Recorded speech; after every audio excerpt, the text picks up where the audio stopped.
welcome back to World Mechanics. Thank you guys for watching and subscribing to the channel. In today's video guys, we'll be working here on a 3.6 Pentastar engine. Okay, this engine guys, it's been used on Dodge, Chrysler, Jeep vehicles, and they use it on so many vehicles. Including the Charger, Challenger, Journey, Chrysler 2300, so many vehicles guys. So the 3.6 Pentastar engine guys, will show you how to change your engine oil today.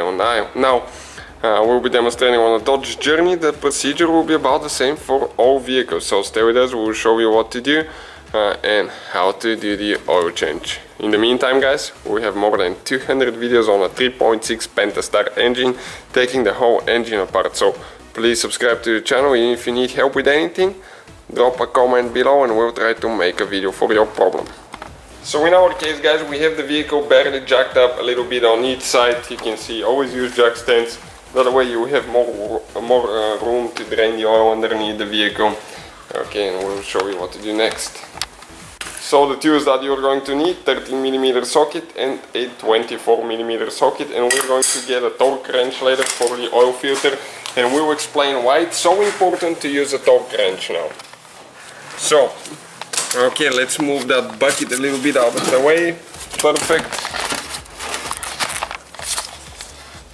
Okay, now with the 13mm right there towards the back, that's where your oil drain port is located. Okay, just go ahead, remove it. Now, what we usually do, we drive the car about 10 minutes before we do the oil change. The downside of that, the exhaust is right there, you can severely burn yourself, but the oil will come out easier. If you don't feel comfortable doing that, do it on a cold engine. That way you will not burn yourself. Also, the oil could be extremely hot and it can burn your skin as well. Always be careful, always wear eye protection and gloves.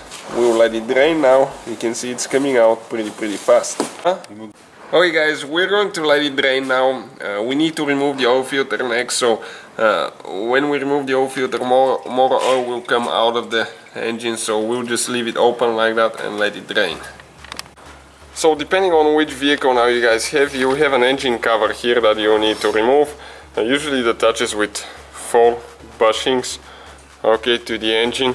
So all you have to do, just grab it with 2 hands, pull it out. After that, that's where your oil filter housing is located. Later we need to use guys torque wrench, because if you don't use torque wrench, this is a plastic oil filter housing and you can crack it. That's a weak spot. You can check out the video on our channel. We had to replace ours because it wasn't done properly last time, and we'll show you what to do next now. So we'll go ahead. Okay, get the cap loose.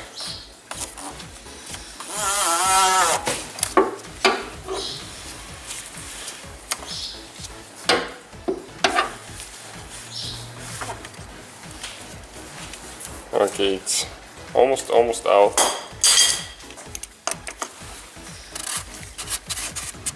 Now you're going to make some mess, so get a bag or a box, something to put the filter in, because it's going to drip some oil.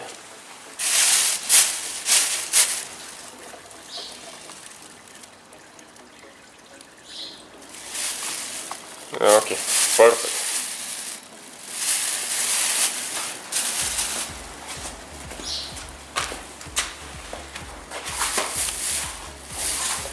So now we can pull the filter out of the housing.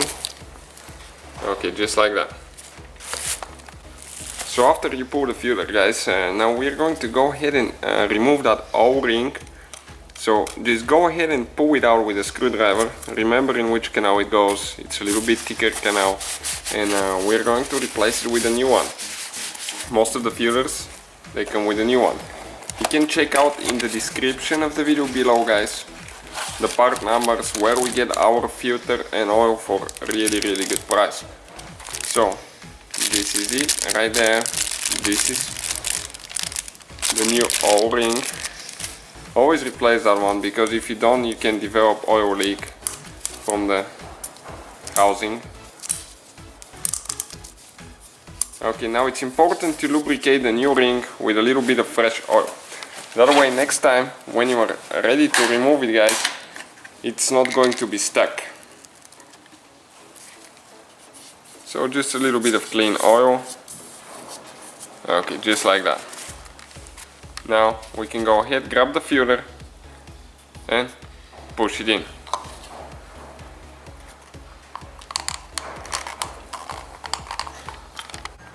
Okay, you gotta make sure that the teeth are aligning. Push in hard. Okay, it's stuck like that. Perfect. Now we can go ahead and install it. We'll get the torque wrench and get it tight in just a little bit.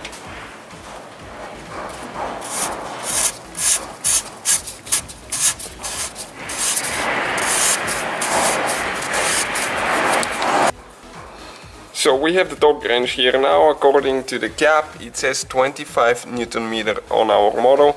So we'll get it set at 25. This is a click type wrench. You can find it, guys, in the description of the video below. It will be listed. So since it's a click type wrench, it's important once you click that, once you hear that click, to immediately stop.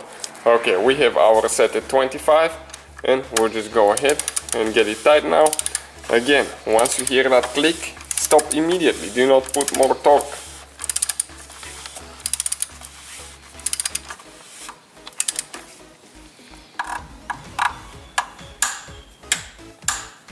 That's it, right there.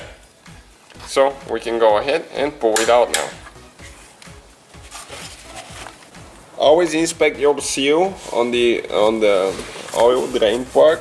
Make sure it's good. If not, replace it. We'll go ahead, install the drain plug now.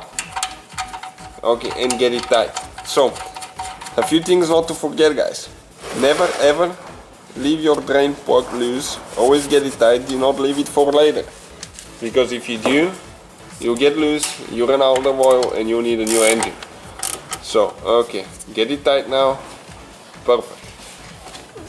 And also, make sure that you get the oil filter tight as well. Third, we need to make sure we add oil before we start the car. Next, we will let the car down. Okay, we're then underneath the vehicle. So we will let it down on this side, and then we'll do the same thing to the passenger side.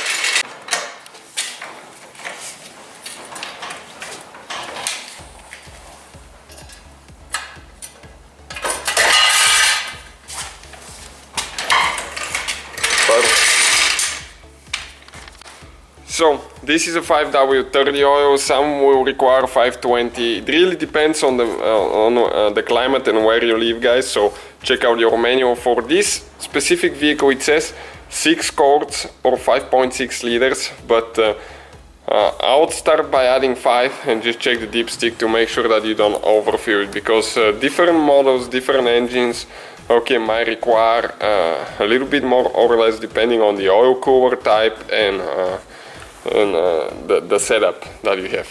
Okay, so we can go ahead, remove the oil cap now, and we can just go ahead and add the oil. Okay, that jug is 5 quarts, so we'll just add the whole thing now.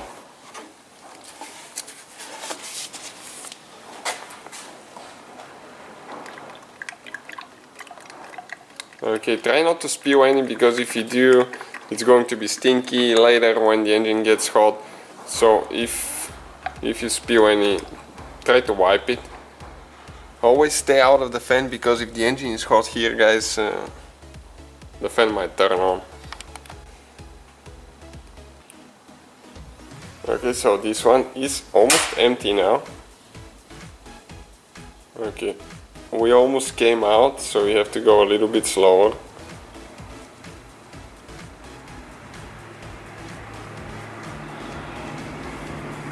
Okay, like that. We'll add a little bit more now. One more quart. So we'll just add, okay, one more quart, and we'll go ahead and show you what to do next.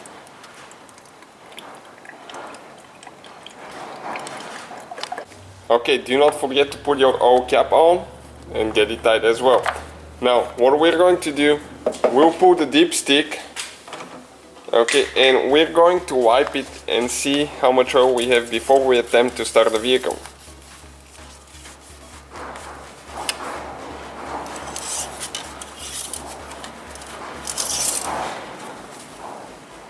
So ours, okay, let's flip it on the other side because I don't see the marks. Okay, it's right above the top, a little bit above the maximum. So we're inside the vehicle now, guys. Doesn't matter what vehicle it is, you need to go ahead and start it. Let it run for about 30 seconds to 1 minute. Make sure your oil light is not on. On ours, we can actually even check our oil pressure, so make sure that you get oil pressure. On some vehicles you might just have an oil light. If the oil light comes on, turn the car immediately off, something's wrong. So stay with us and we'll show you what else to do. After you turn your car off, let it stay for about 5 to 10 minutes so the oil can go back to the oil pan and we can get an accurate reading when we pull the dipstick. So we're ready to pull the dipstick in our case. Wipe it, always wipe it, and then reinsert it, pull it out, and check the reading now. Okay, we're about in the middle of the safe mark, so we can safely add probably about half a quart. It's up to you. I prefer to be close to the maximum, but do not overfill it, because if you overfill it, okay, what could happen that excessive oil can go through the exhaust and damage your catalytic converters. On some vehicles you even see a decal that will say do not overfill because you cause catalytic converter damage. So we'll just add about half a quart in our case. Okay, that should be good. And we'll check the level again and see. I really prefer mine to be close to the maximum. Some people leave it in the middle. That's perfectly fine as well, as long as it's above the minimum mark.